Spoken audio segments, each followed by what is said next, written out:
At ayan mga ka-crypto, sa video na ito ay magte-technical analysis po tayo dito sa daily chart time frame ni Stellar XLM.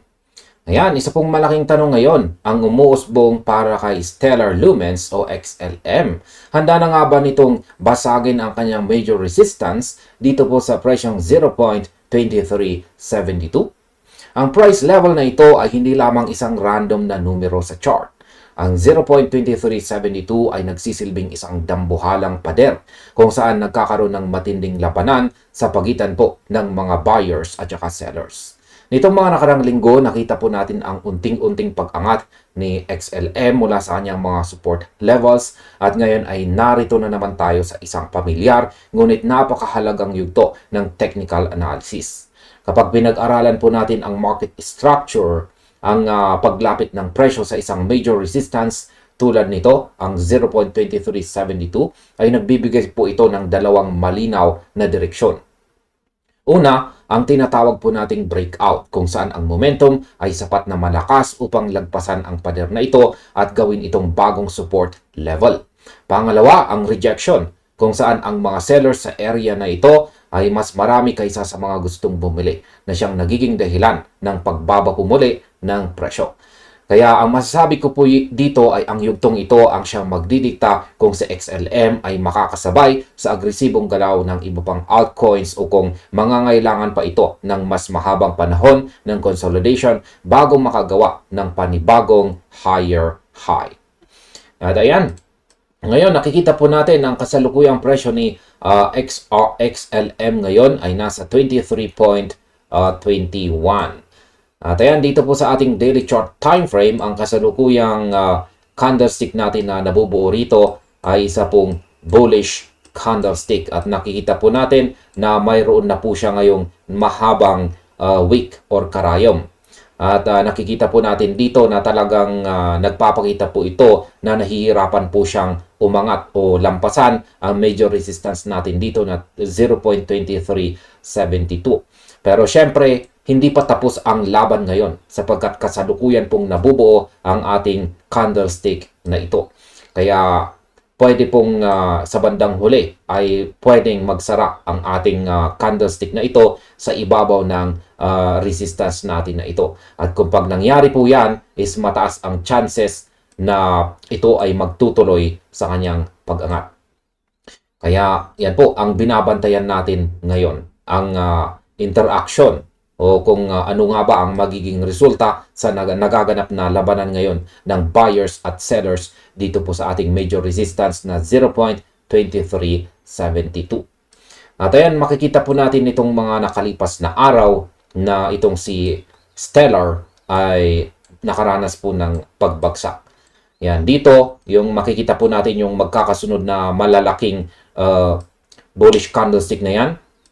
Ito po yung araw na naglabas ng isang magandang balita ang DTCC tungkol kay Stellar.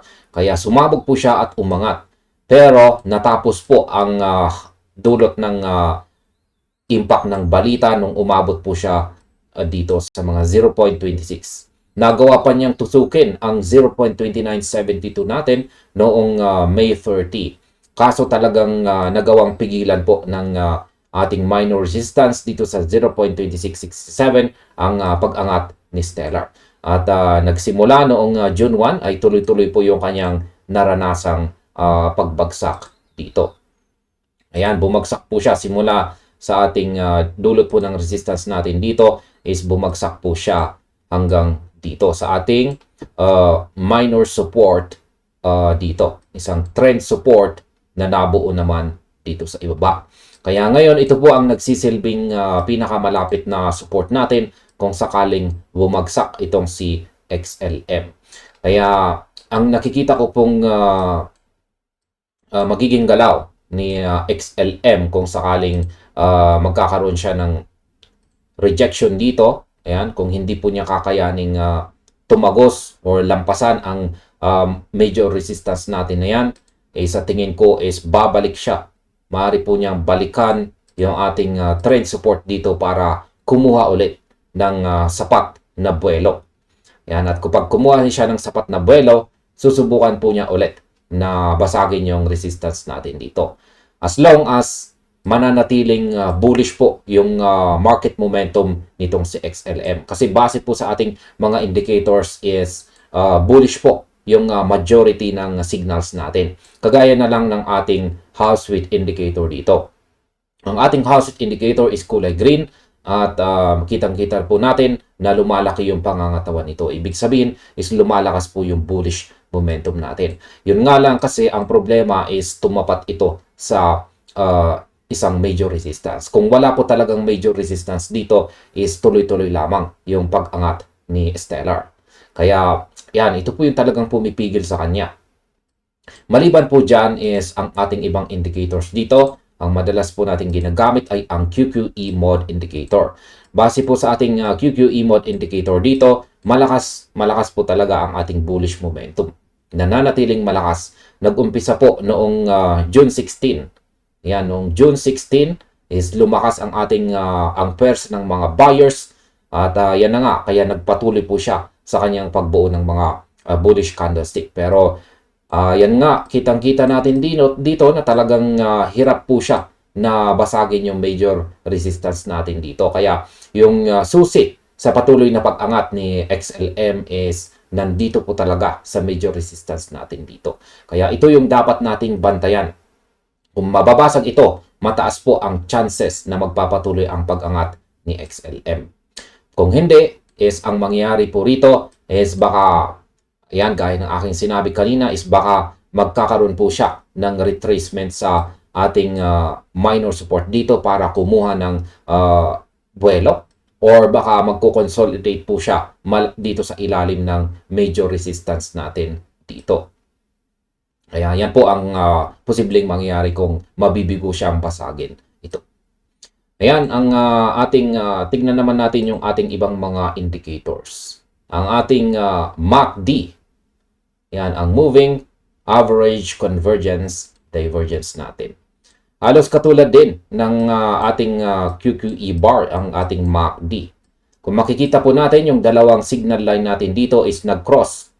Bumuo po siya ng golden cross dito. Ayan, nag-umpisa po noong June 17. Kaya isa itong napakagandang bullish signal na magkakaroon po ng matinding pag-angat. Nagbibigay po ang ating MACD ng isang bullish signal na aangat ang presyo ni Stellar sa mga paparating na araw. Kaya, ayan, yun nga lang at ulit, gaya ng aking sinabi kanina, ang ating hadlang sa pag-angat ni XLM ay ang major resistance natin dito. Ang ating histogram dito sa ating MACD ay ganun din. Nagpakita po siya ng dalawang kulay, green at lumalaki ang sukat nito. Yan, mga histograms. Kaya tulad ng QQE bar natin is maganda, bullish na signal na rin yan. Kaya, ayan, masasabi ko talaga na lumalaban po talaga ang mga bulls at talagang may balak po silang basagin o wasakin ang ating major resistance dito. At kung pag nagtagumpay po sila, syempre, ang magiging aasahan po natin na magiging galaw is dediretso po siya sa kanyang pag-angat. Magpapatuloy po siya sa kanyang pag-angat. At kung nangyari po yan, is asahan po natin na baka mahirapan po siya rito sa 0.2667 na isang minor resistance. Ayan, isa pong minor resistance. Kasi mukhang hindi po talaga magiging madali ang bakbakan dito sa major resistance na 0.2372 dito. Talagang seryosong bakbakan ito.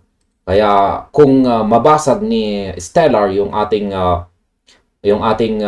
resistance na yan, is baka wala na po siyang sapat na momentum or lakas na basagin yung minor resistance na 0.2667 dito. Kaya mas mataas po ang chances na baka makakaranas muna siya ng retracement dito, pabalik sa 0.2372. Mukhang babalikan po niya ito para i-test kung ito ba ay magsisilbing matibay na support. At kung pag nagsilbi po itong matibay na support, hindi po siya bumalik sa ilalim, is mataas yung chances na magpapatuloy po siya sa kanyang pag-angat. At malamang ay dito na po niya aakyatin yung mas mataas na resistance natin. Mababasag niya ang 0.2667 at aakyatin niya ang 0.2972. Kaya, ayan. Hanggang dyan lang muna yung ating technical analysis dito kay XLM. At yan, gaya ng aking sinabi kanina, is yung talagang babantayan po natin dito is yung major resistance natin na 0.2372 kung ito po ay mababasag or hindi. Kaya nakasalalay po rito ang ang magiging galaw ni XLM sa mga paparating na araw. At ayan, hanggang dito na lamang po tayo sa video na ito mga ka-crypto. Marami pong salamat sa inyong panonood. Maaaring panoorin na rin po ninyo sunod ang recommended video natin dito.